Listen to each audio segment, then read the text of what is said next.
Olá pessoal, tudo bem? Então essa semana, devido ao nosso feriado do dia 20, né, a gente não fez a nossa aula síncrona e eu optei por fazer esse vídeo para disponibilizar para vocês assistirem durante essa semana.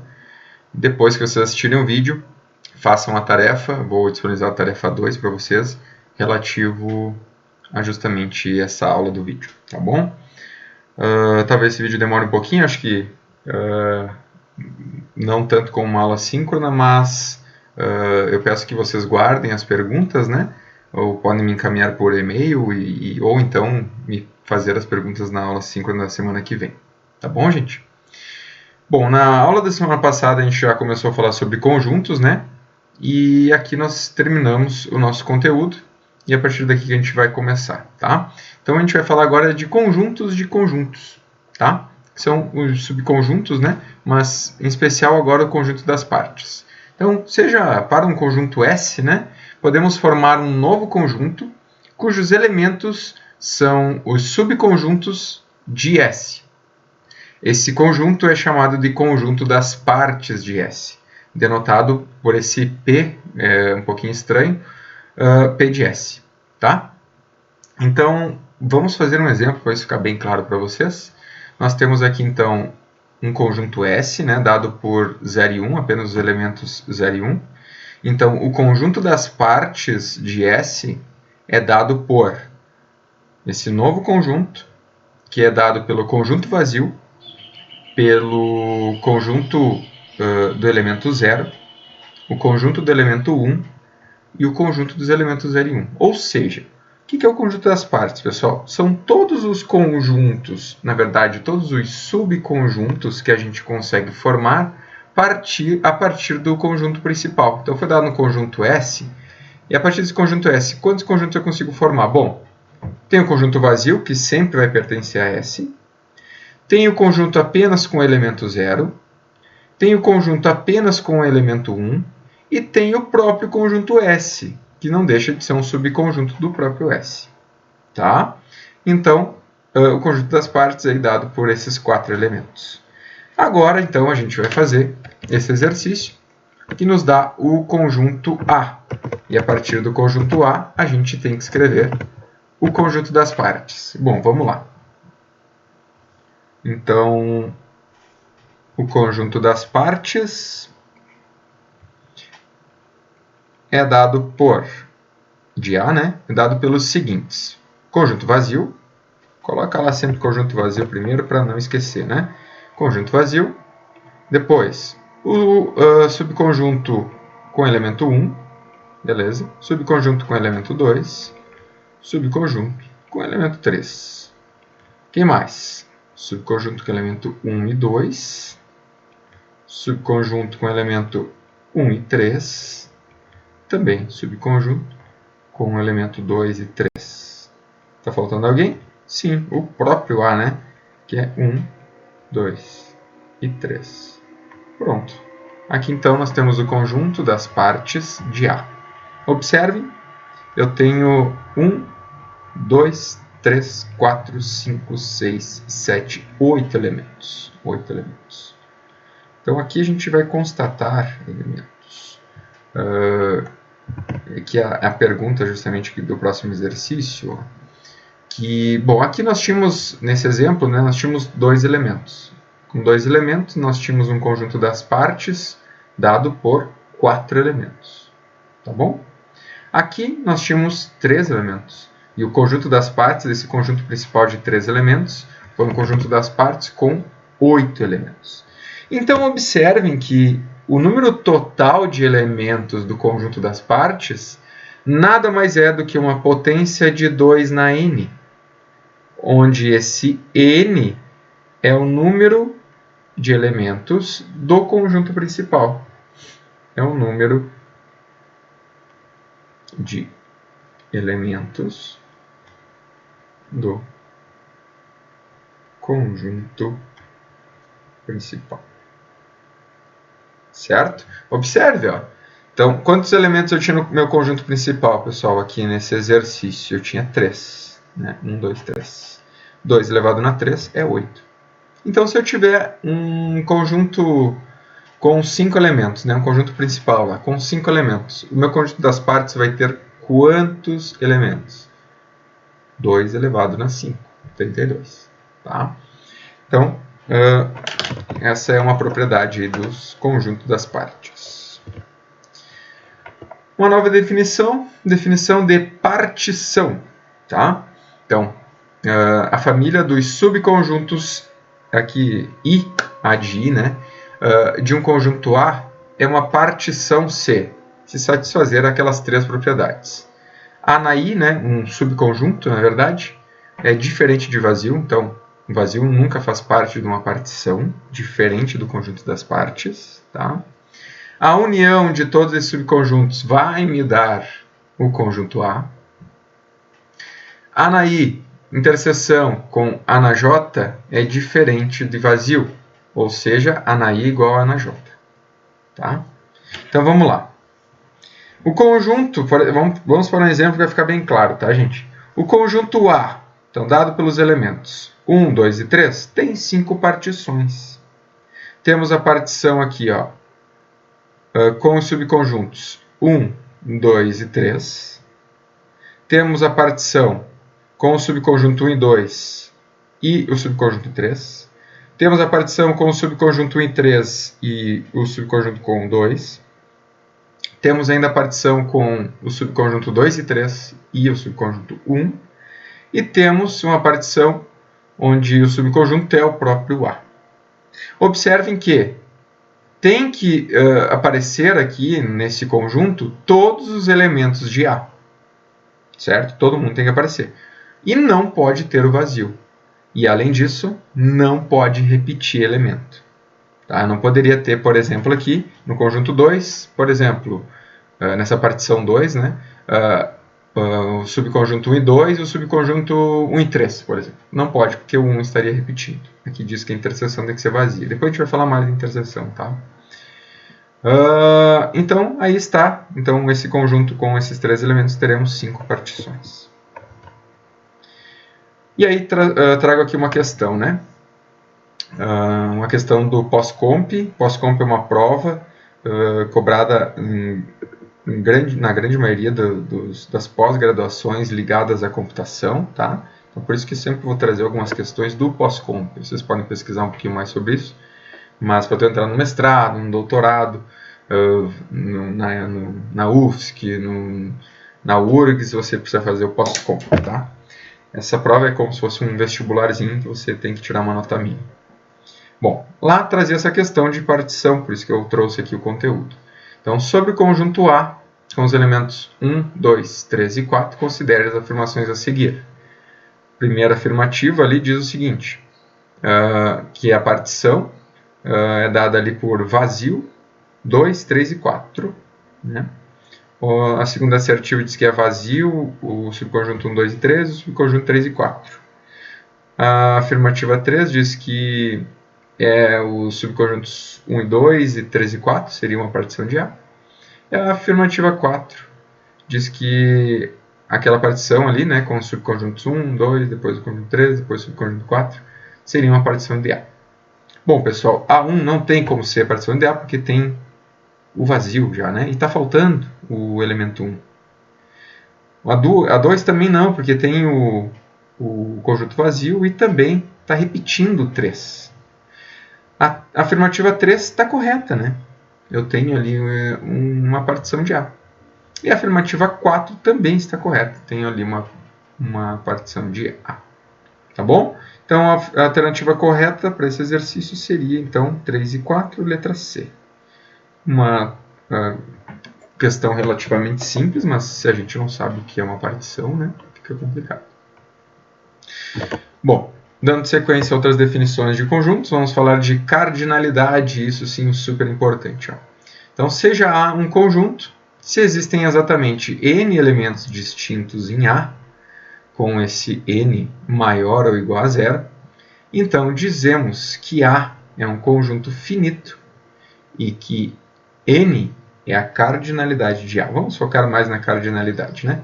Então, cardinalidade nada mais é do que o número de elementos do conjunto, certo? E a gente denota por esse módulo de A.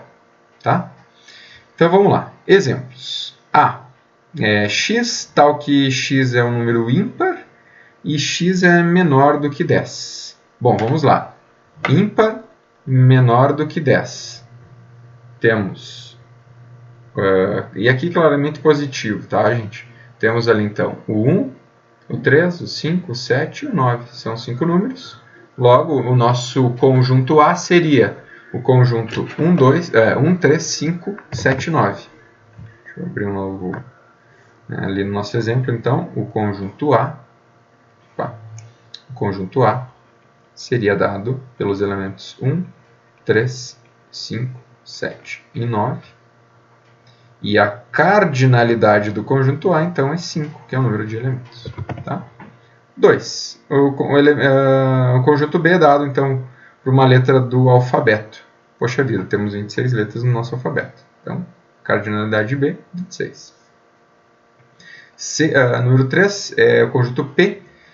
X é primo menor do que 30. São 10 primos menores do que 30. Tá?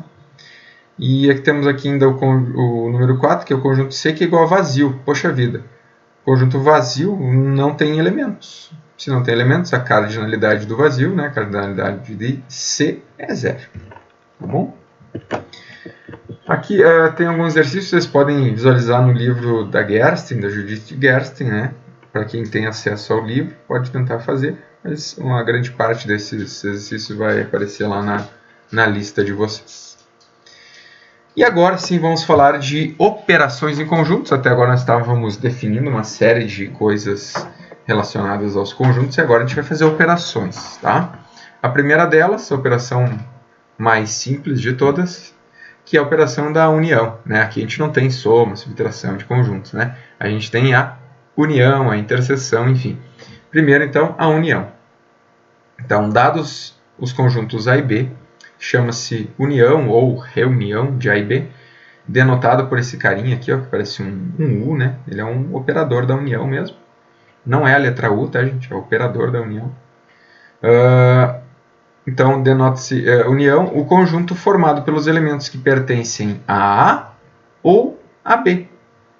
Certo?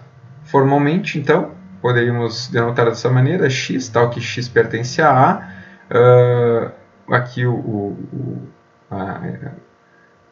significa o ou lá, né, na lógica, né, gente? Um x pertencente a B. Tá? Ou seja, pessoal, o que é a união, gente? Eu vou pegar, assim, explicando de maneira mais informal. Eu vou pegar quem está num saco, vou pegar quem está num outro saco, sacola, e vou colocar todo mundo na mesma sacola. Tá? O que não pode acontecer, só eu não posso repetir esses caras, né? Então vamos lá. Eu tenho aqui, ó, conjunto A, 1, 2 e 4, conjunto B, 1, 3 e 5. A união de 1, 2 e 4 com 1, 3 e 5 vai ser uma nova sacola, né? Um novo saco, como eu estava falando agora, com os elementos 1, 2, 3, 4 e 5. Ah, professor, mas o 1 ali não repetir, não tinha que colocar 1, 2, 3, 4, 5? Não, gente, eu falei na última aula, né? A gente nunca repete o elemento dentro de um conjunto. Então é isso que a gente faz aqui na união, nunca repete. Aqui no exercício 2 a gente já falou um pouquinho de diagrama de Venn, né? A gente está fazendo diagrama de Venn desses dois conjuntos. Então temos o conjunto A, conjunto B, diagrama de Venn é a gente rachurar todo mundo. O que seria a união desses dois conjuntos? A gente pintar todo mundo, pegar todo mundo. Tá? Essa é a ideia desse diagrama. A gente está considerando todo mundo. Quem está no A, quem está no B, quem está nesse pedacinho aqui, que a gente já vai ver o que significa. Interseção, que é isso que significa aquele pedacinho. Tá? Vamos lá, interseção. Então, seja A e B, a interseção de A e B vai ser dada por este símbolozinho, que é como se fosse um U virado, né? E é formado pelos elementos que pertencem a A e a B. Ou seja, pessoal, a interseção, a gente vai pegar os elementos que estão num conjunto e estão no outro conjunto. Apenas esses caras que estão nos dois conjuntos fazem parte da interseção. Então, olha só um exemplo aqui. São os mesmos conjuntos, né? 1, 2 e 4, 1, 3 e 5. A interseção desses dois conjuntos vai ser apenas o elemento 1, que é o único elemento que está nos dois. E aqui, então, a gente mostra um diagrama de Venn, né? Denotando a interseção. Então, olha só, tem lá o conjunto A, que é esse quadradinho, tem o conjunto B, que é essa elipse, né? E qual é a interseção? É só aquele pedacinho pintado. É só os elementos que fazem parte dos dois conjuntos. Tá bom, gente? Então, essa é a lógica da interseção. Observem que quem está na interseção também está na união, né? Nesse exemplo anterior a gente viu, ó, o 1 está na interseção desses dois conjuntos, ele também faz parte da união. Tá bom? A união pega todo mundo, a interseção só quem está nos dois. E aqui eu estou falando só para dois conjuntos, pessoal, e a definição está para dois conjuntos, mas serve para dois ou mais conjuntos. Tá? Quantos conjuntos você quiser. Se quiser fazer interseção de 10 conjuntos, pode, sem problema. Conjuntos disjuntos. Então, dois conjuntos A e B são disjuntos se a interseção de A com B é vazia. Então, por exemplo, tem aqui o conjunto A dado por 1, 2, 3 e 4, o conjunto B dado por 5, 6, 7 e 8.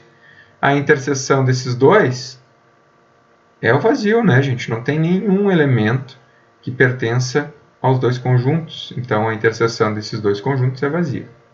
Logo, o A e B são conjuntos disjuntos. Mesma coisa aqui com o diagrama de Venn, ó. Tem aqui o conjunto A, que é 1, 3, 7, 6 e 9. Conjunto B, dado pelos elementos 13, 2 e 4. Observe que nenhum elemento repete. Logo, o diagrama de Venn dessa interseção desses conjuntos vai ser assim, vai ser disjunta. Certo? Outra operação. A operação da diferença. Nessa a gente tem que ter um pouquinho mais de cuidado, mas é simples também. Então, dados os conjuntos A e B, a diferença A por B, né? A menos B, é a diferença de A e B, que é denotada com o símbolo de subtração, tá? Ou também com essa barra, né? Contém os elementos que estão em A, mas não estão em B. Tá? Então, a diferença são os elementos que fazem parte do primeiro conjunto aqui, gente, ó, que não está em A, mas está em B. Desculpa, que está em A, mas não está em B. Tá bom, gente? Uma forma de escrever isso, né? Então, é x, tal que x pertence a A e x não pertence a B. Tá bom? Então, vamos lá. Ó. Temos aqui um exemplo. Seja A, então, o conjunto com os elementos A, B, C e D, e B, o conjunto com os elementos C, D, E, F e G. Bom, quais são os elementos de A? Né? Poderia, então, vamos lá. A diferença poderia ser todos os elementos de A. Né? Poderia ser A, B, C, D.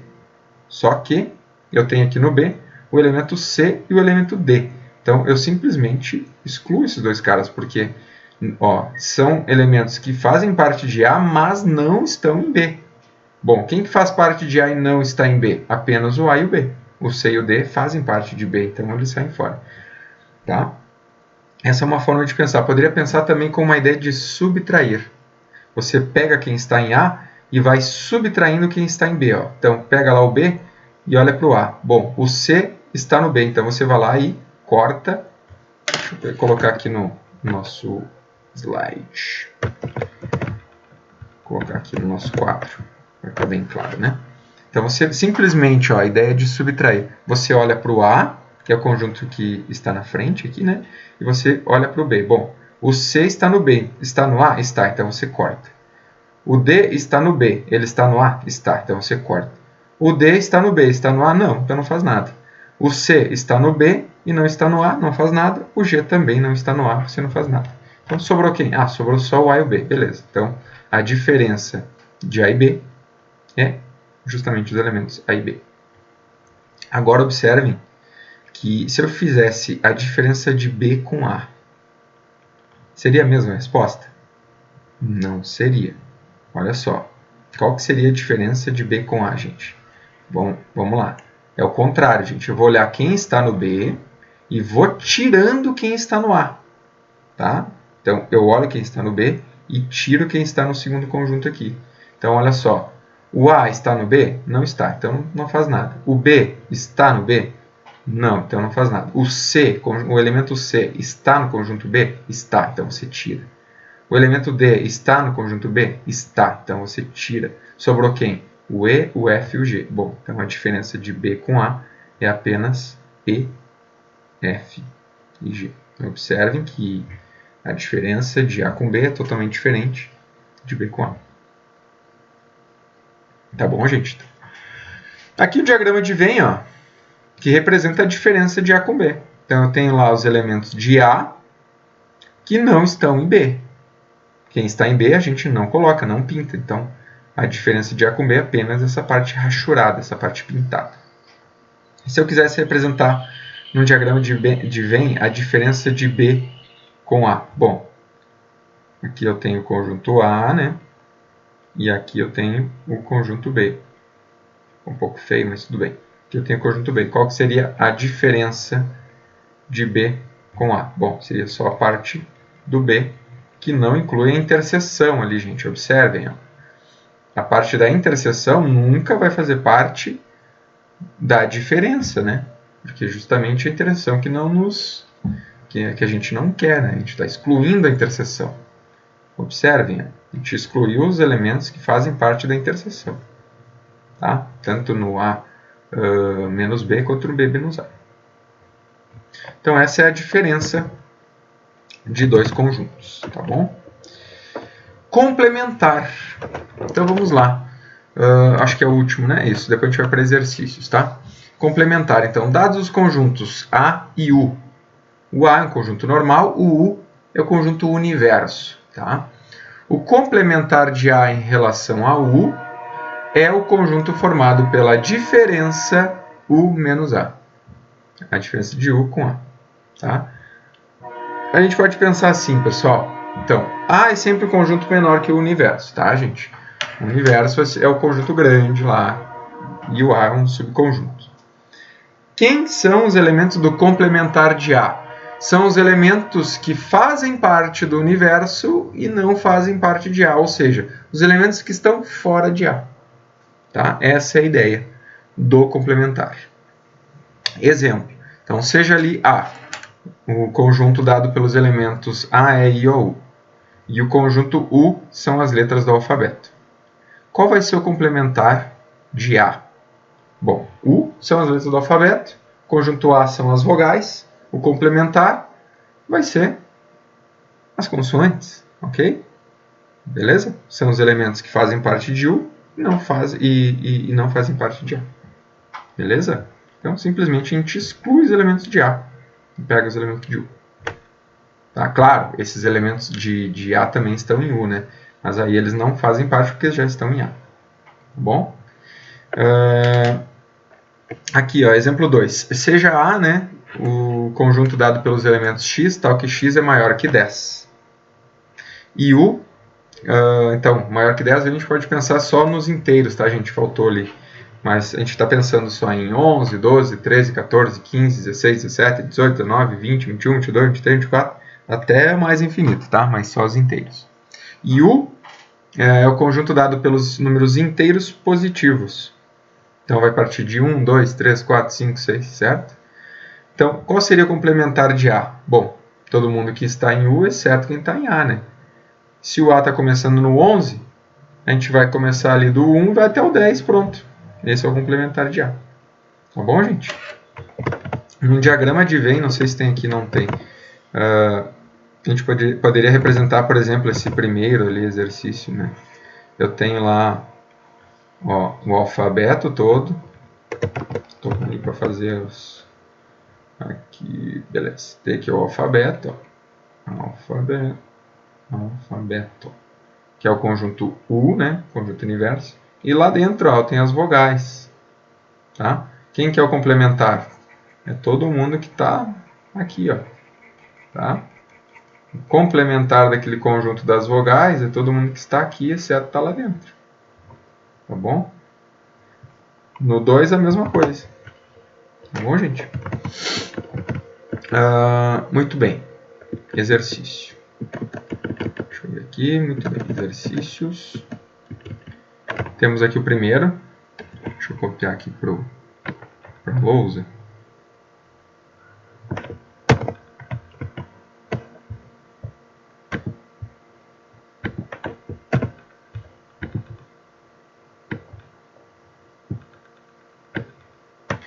lousa diz o seguinte, o exercício diz o seguinte: A é o conjunto X, onde X é um inteiro não negativo par. Bom, vamos escrever, né, quem são os elementos de A, né? Vou colocar aqui no canto. A. Quem são os elementos de A, pessoal? Vamos lá. É todo inteiro não negativo, beleza. Par. Bom, alguém pode dizer, professor, é 2, 4, 6, 8, 10. Errado. Começa no zero, porque o zero é par, gente. Mas não é só não negativo? Sim, o zero é não negativo. O zero não é positivo, mas ele não é negativo também, ele é neutro. E ele é par, então começa no zero. 0, 2, 4, 6, 8, 10 e assim vai, né, gente? São todos os pares. Poderia ter dito ali, né? Todos os pares. Não, a gente está querendo dificultar. B. Todos os pares positivos, né? Na verdade, não negativo. Enfim, acho que está certo, né? Par não negativo, né? Inteiro, tá ok. B. É x, tal que existe um y. Esse y ele pertence aos naturais. E x é 2y mais 1. Bom, então a gente vai substituindo, gente, ó. Bem simples. Eu quero os valores dos x, ó. São esses caras aqui. Eu tenho que usar valores de y. Quem é o primeiro y? É o primeiro natural, que é o zero. Então, o b aqui vai ser 2 vezes 0 mais 1, que é 1. O segundo natural é o 1, né? Aí eu vou ter 2 vezes 1, que é 2, mais 1, dá 3. Próximo natural é o 2. 2 vezes 2, mais 1, dá 5. O próximo vai ser 3. 2 vezes 3, mais 1, dá 7. Ou seja, observem que são os ímpares. Esse é o conjunto B. Conjunto C é x, tal que existe um y pertencente aos naturais, e x é igual a 4y. Bom, o primeiro natural é o zero, então vai ser 4 vezes 0, que é 0. Depois 4 vezes 1, que é 4. 4 vezes 2 é 8, depois é 12, e assim vai, de 4 em 4, né, gente? Essa é a ideia do C. Todos eles conjuntos infinitos. Julgue a veracidade de cada alternativa, supondo o conjunto universo os números naturais. Muito bem, universo são os naturais. Agora vamos lá, vamos responder. Letra A.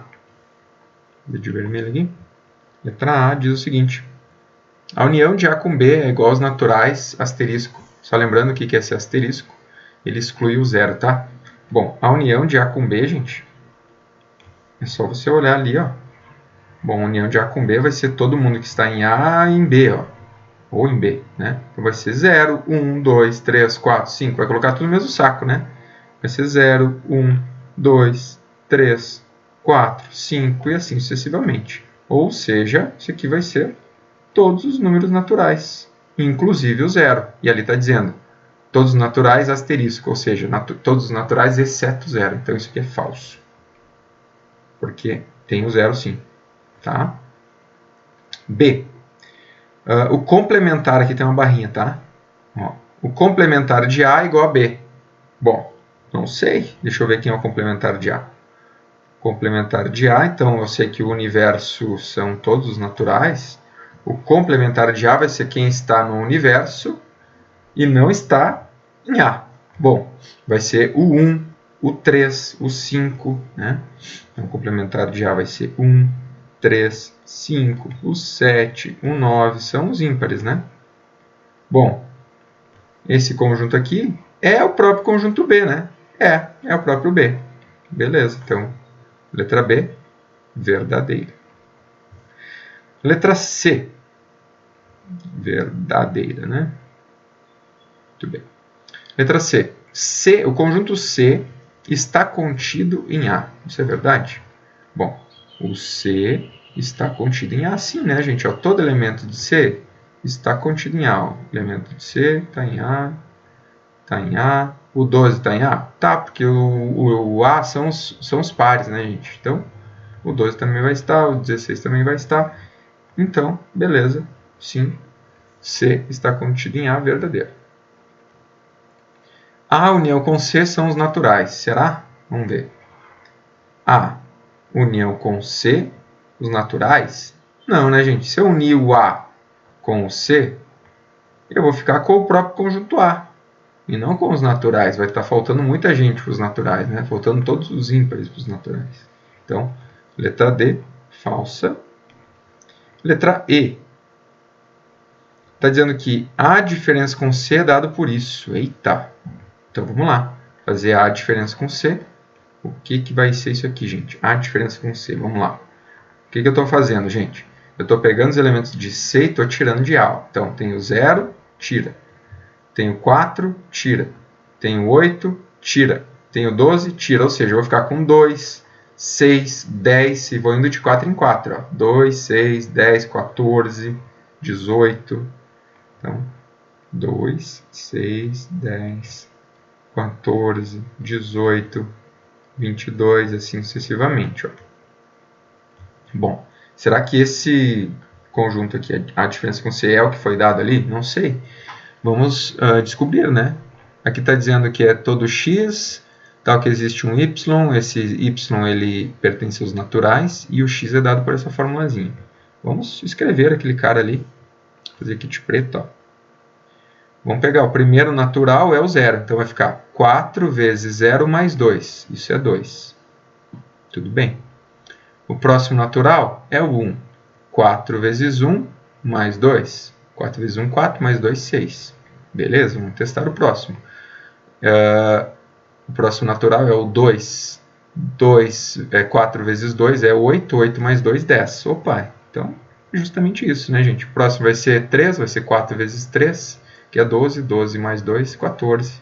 E assim sucessivamente. E observe que este conjunto aqui é exatamente igual a este conjunto. Então, tá certo, é verdadeiro. Verdadeiro. Verdadeiro. Feito o primeiro exercício. Então, esse é um exercício que a gente tem que pensar, né, gente? Vamos lá. Segundo, foram dados aí os elementos A, B e C. Está dizendo que S é o conjunto universo. Aquele conjunto S ali é o conjunto universo. Então, aqueles conjuntos ali, pessoal, A, B e C, eles estão contidos no universo. Faltou essa observação aí no exercício, ó. Mas A, B e C, eles estão contidos no universo. Tá? E agora a gente vai responder. Letra A. A cardinalidade de A mais a cardinalidade de C. Bom, cardinalidade de A, pessoal, é quanto? É 5. Quantos elementos tem A? 5, né? Beleza. Mais, quantos elementos tem C? Tem 3. Beleza. Cardinalidade é 5 mais 3, que é 8. Pronto, acabou. Tá feito. B. A união com B. Bom, só fazer a união com B, gente. Vamos lá. A união com B. Colocar todo mundo no mesmo saco, né? Tem uma sacolinha separada da outra, eu vou juntar as duas sacolinhas. Essa é a ideia. Então, a união com B, né? Vai ser 1, 2, fazendo sempre em ordem crescente, ó. 3, aí eu tenho 4 que tá no B, ó.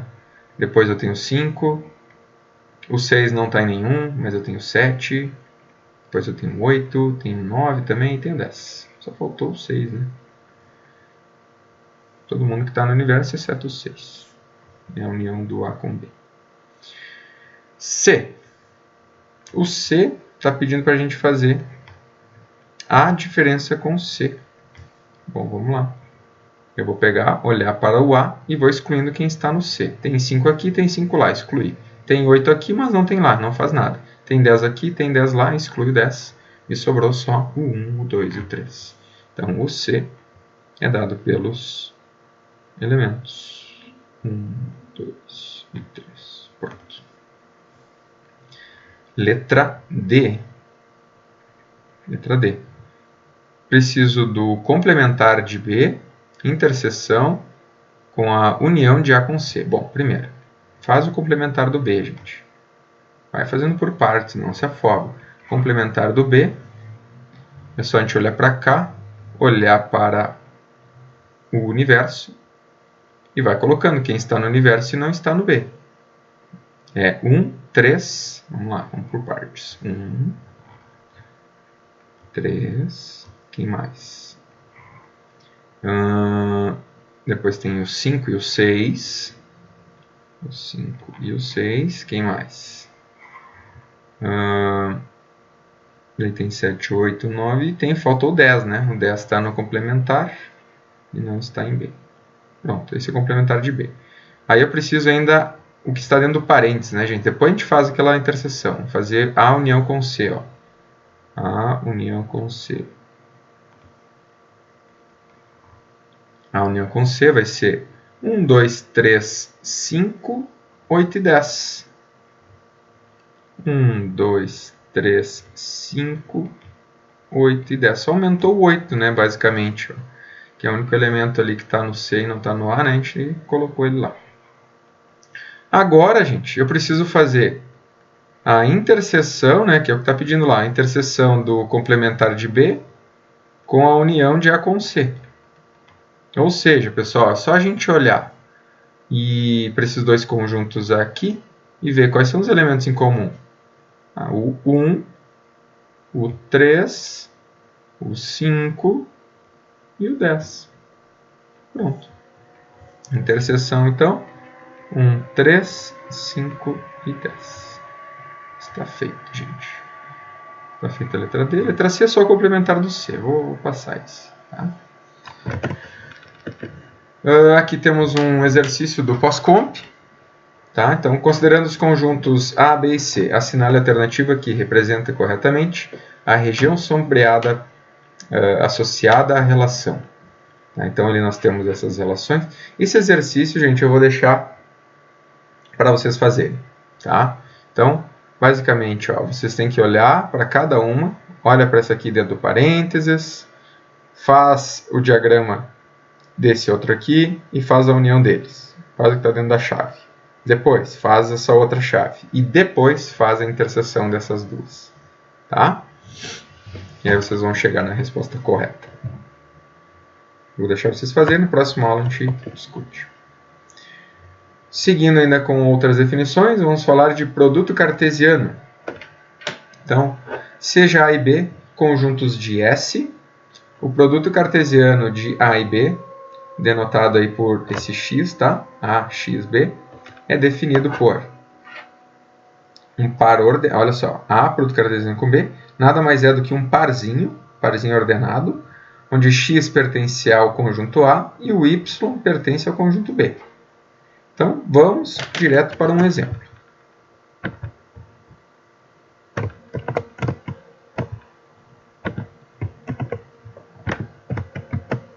Muito bem, vamos fazer este exemplo.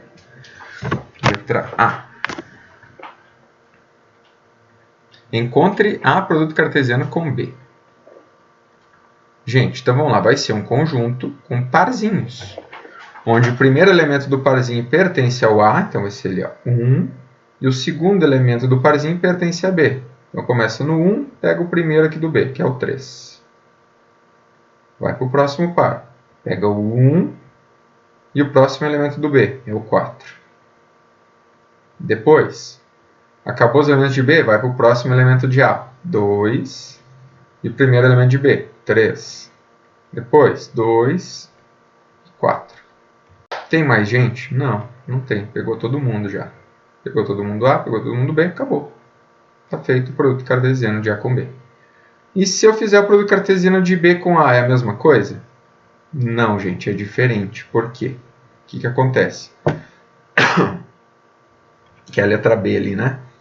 Produto cartesiano de B com A, ó, o primeiro elemento do par é relativo ao primeiro conjunto aqui, então é relativo ao B. Então, vou começar com 3, e o primeiro de A é o 1. Depois, 3 e 2. Pego o próximo, que é o 4, e o primeiro de A, que é 1. 4, o segundo do A, que é o 2. Pronto. É um inverso, né, gente? Invertido ali. Essa aqui é a letra B. E a letra C está pedindo A ao quadrado. Poxa vida, gente, o que é A ao quadrado? A ao quadrado é A vezes A, certo? Então aqui serve a mesma lógica do produto cartesiano. A cartesiano com A. Isso é A ao quadrado, tá? Bom, então o que a gente vai fazer? É um parzinho onde o primeiro elemento pertence ao A e o segundo também. Então, 1 e 1, depois 1 e 2, depois 2 e 1 e depois 2 e 2. Né? Então, pega esse cara com esse cara, depois esse cara com esse cara, depois esse cara com este e, por fim, este com este.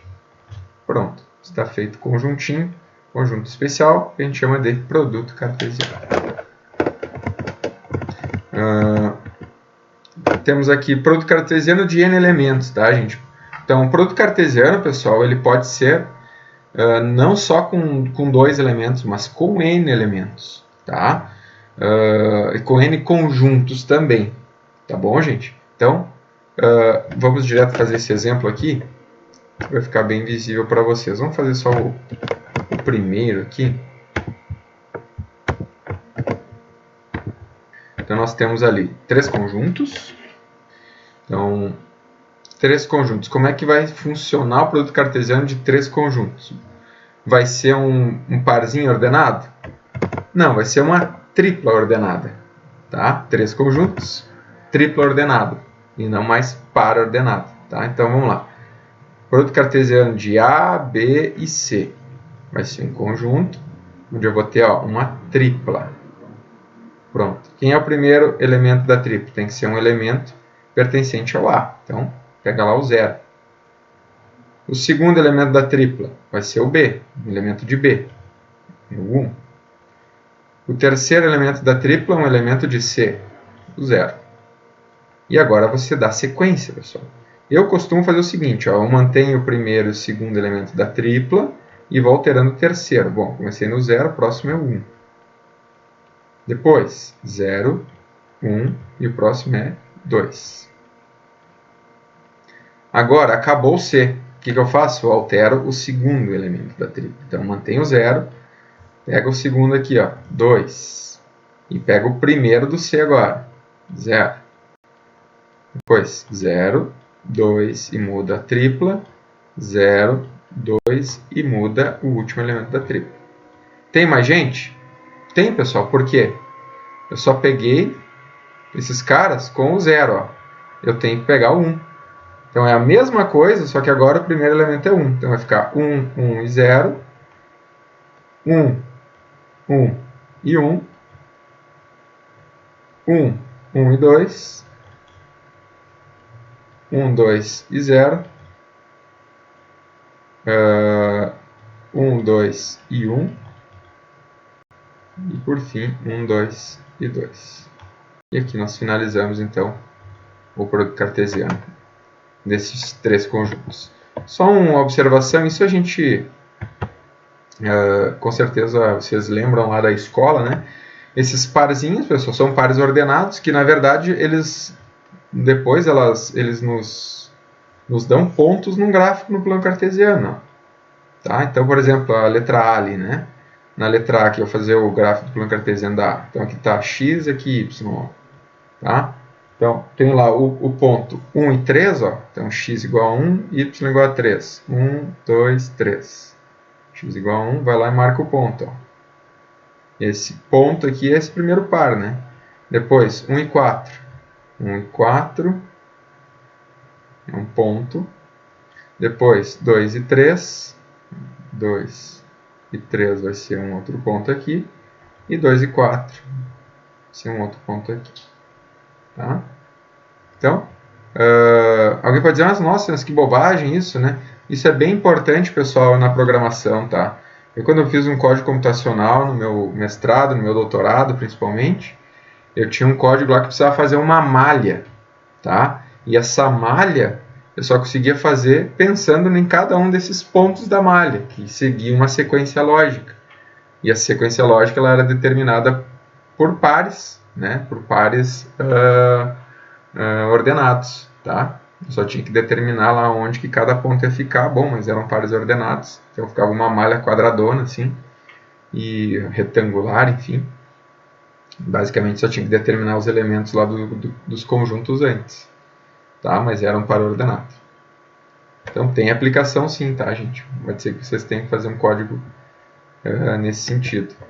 E qual que é a diferença desse par ordenado aqui, onde tinha dois conjuntos, para esse aqui, gente? Aqui, gente, eu tenho uma tripla, né? Então, meu gráfico não é mais um gráfico 2D, e sim um gráfico no 3D, ó. Tá? Tem que ser um gráfico aqui no 3D.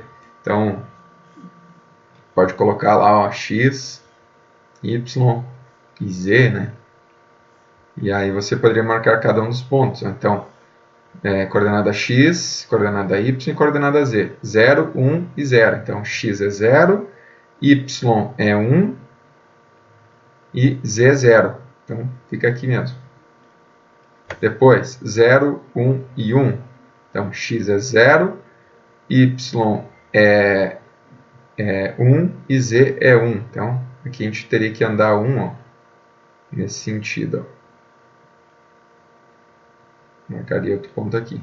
Depois, 0, 1 e 2. 0, 1 e o z é 2. Você também marca. Ó. Depois, 0, 2 e 2. 0, agora o y é 2 aqui. Depois, 0, 2 e 1. Ó. Você continua ali, vai projetando. Você vai ver, isso aqui vai ficar 1. Já marquei esses 3 aqui. Depois fica 1, 1 e 0. Então, x é igual a 1 agora. X igual a 1. Y igual a 1 e z igual a 0. Agora aqui, 1 e 0. Vai marcar exatamente aqui, gente. Ó. Tá? Depois, mais ou menos aqui assim mesmo. Deixa eu refazer esse ponto.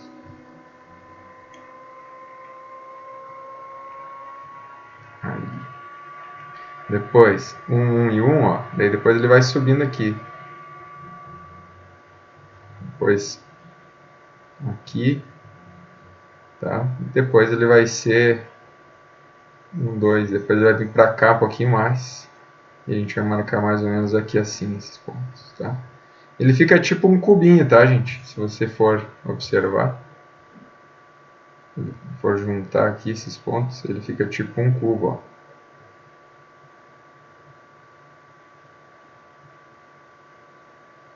Talvez tenha ficado um pouco ruim a minha visualização, ó, mas ele é tipo um cubinho. Tá? Bom, então essa é a ideia, tá? Mas eu não vou exigir que vocês façam um gráfico, até o meu ficou um pouco ruim aqui, principalmente no 3D, né? Mas no 2D fica um pouco mais claro de visualizar. Se eu tivesse uma quádrupla, eu já não conseguia visualizar gráfico, né, gente? Posso ter código computacional com quádruplas, enfim, pode, mas você não tem como visualizar o gráfico. Muito bem, essa parte aqui de conjuntos enumeráveis e a princípio da inclusão e exclusão. Bom, deixa eu falar aqui dos conjuntos enumeráveis e não enumeráveis.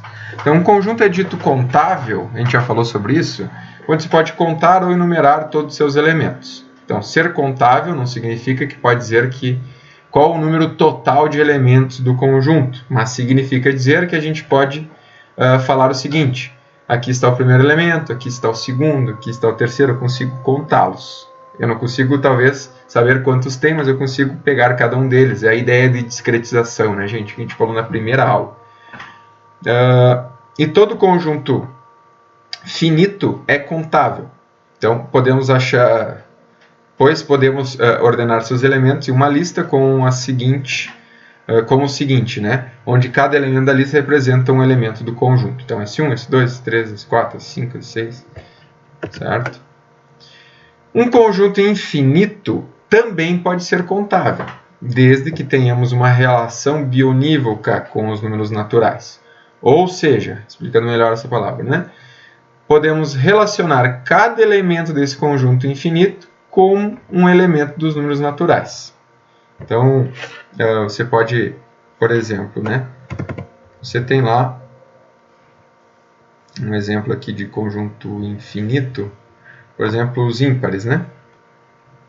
1, 3, 5, 7, 9, 11, é um conjunto infinito.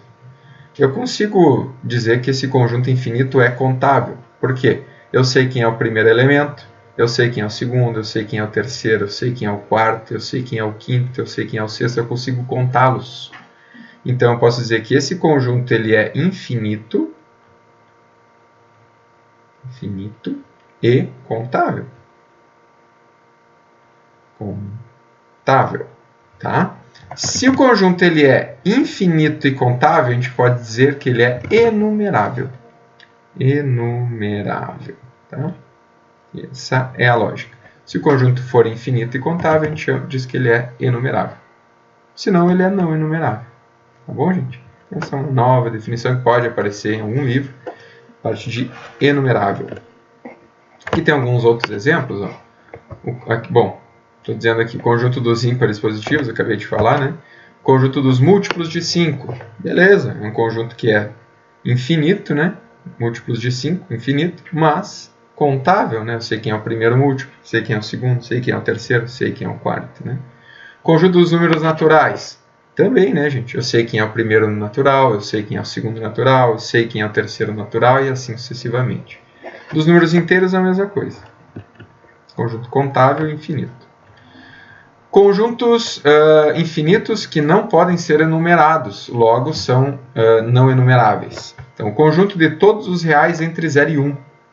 Isso não é enumerável. Tá, gente? Por quê? Bom, gente, de 0 a 1 ali, ó, eu tenho infinitos números, né? Mas eu não consigo contar. Eu não sei dizer quem é o primeiro, quem é o segundo, quem é o terceiro, né? Conjunto dos números reais, mesma coisa. Eu não sei quem é o primeiro, segundo, terceiro, né? Sei lá, começa ali no 0. Quem é o segundo número? Não sei.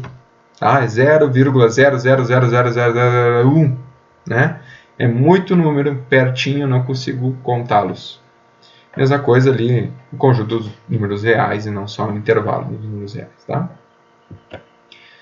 Aqui algumas outras sugestões de exercícios para quem quiser se aprofundar. E agora a gente vai tratar do princípio da inclusão e da exclusão. Na verdade, eu acho que já deu um tempo razoável de vídeo. Eu vou finalizar o vídeo agora e a gente vê isso no início da próxima aula. E aí na próxima aula mesmo, na semana que vem, dia 27, a gente retoma desse ponto e continua com o conteúdo de relações. Tá bom, gente? Então, uma boa semana a todos. Saindo daqui, vocês já vão observar que tem uma tarefinha disponível para vocês me entregarem até dia 27, tá? Então, façam a tarefa. Importante que vocês tenham assistido todo esse vídeo. A presença de vocês vai estar relativa a vocês terem assistido esse vídeo ou não, tá? Então, uma boa semana a todos e valeu, até mais!